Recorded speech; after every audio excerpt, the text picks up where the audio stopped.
கோபம் கொண்டு பிடித்தால் கொப்பரிக்கும் காளியம்மா உன் கண் சிவந்து பார்த்தால் போகும் துரோகியின் கத்தி உழுந்து போகும் அம்மா ஓவியத்தில் உன்னை பார்த்தால் அதே உன் உள்ளத்தை காட்டும் அம்மா அனைவரையும் ஆதரிக்கும் தாயாகிய அன்னபூர்ணி நீ அம்மா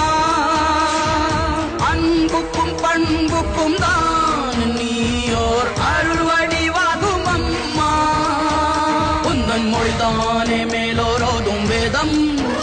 உந்தன் செயல்தானே எதிலும் இங்கே தர்மம் பொறுத்திருந்தால் பூமி மாதா நீயே பங்கு நின்றால் தர்மம் காக்கும் தாயே